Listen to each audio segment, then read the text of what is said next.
Okay, on. Okay. I have the machine in the play position, but it's not on. I'm doing that so I could show you what I mean about this contact. This is your turntable.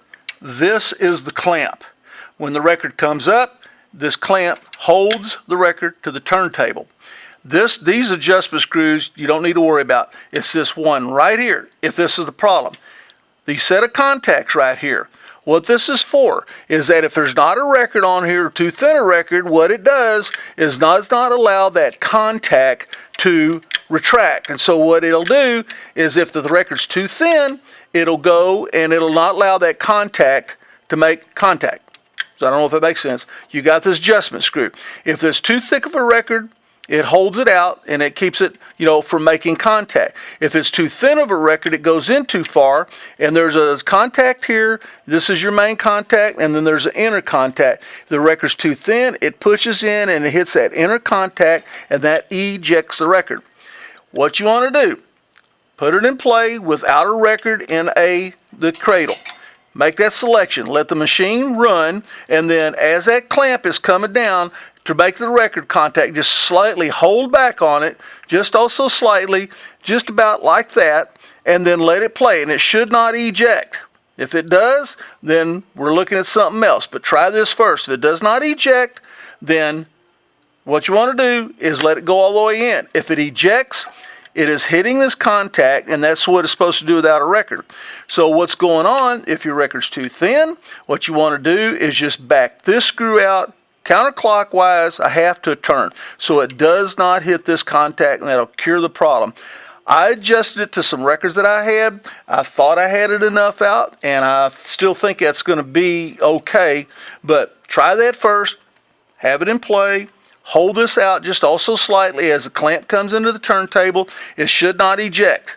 If it does, then go ahead and stop that right there, and then turn the thing down or shut it off.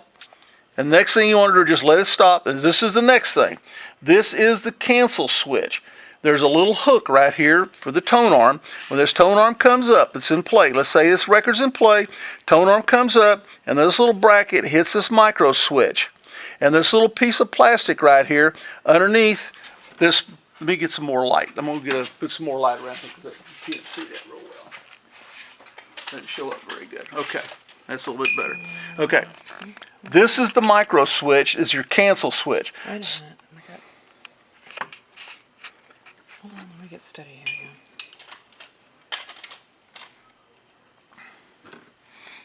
Okay. This is the micro switch, your cancel switch. There's a bracket right here. You see it moving with this spring on it. When the tone arm comes forward, this bar pushes this micro switch forward, and this part of the plastic right underneath this micro switch is a little chrome button that it pushes down on an internal contact that ejects it. So what you want to do is you take it, and you can have it in a play position like I have right now and turn the machine off and tap this lightly a couple times like this with a little screwdriver, shoot some WD-40 or some kind of penetrating oil right in here at the tip of this to hit that little chrome button. Then after you do that, take this thing, bring the tone arm and do this a couple times. And work that button up and down several times so if it's gummy and it's sticking, it'll free it up. And then from there, you can tap this a couple times, and that should free everything up. Then turn the machine back on, let it eject, whatever it's going to do, then play a record and see if that solves your problem. What you want to watch for is make sure that this tone arm's retracted all the way down, which it is, and pulling this switch up enough to where it is not hitting this little chrome button. Do not touch these two screws. This one Allen screw adjustment is the adjustment for this arm to make it up and down to where how much tension it needs in order to hit that micro switch. You should not need to adjust that because it should be right on.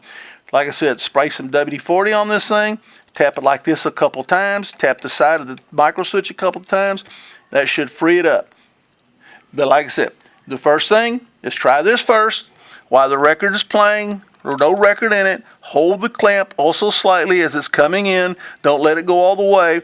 If it doesn't eject, that's what you're hoping it doesn't do. And then let off of it, ejects, back this screw out just a turn. Till it doesn't, just a turn. And then try one of your thinner records. And if it ejects again, then back it out another turn. Then Full turn? yeah, you go full turn. Doesn't take much, but you can even. I've got these things bent where they don't even touch. They don't even actually. You can take them off if you know how to wire it. I didn't. There's several wires, but leave that alone. But anyway, that screw is the one that sets the adjustment for this thing. See how it's pushing it in? If it was too much, it would push it in and be touching that contact. So anyway, that's the one thing to check, and then the micro switch to check.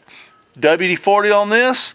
Have it in the off position in the clamp mode where you can move this freely, and then you WD-40, tap this thing a few times, tap on this a couple times. That should free everything up. Let me know what happens.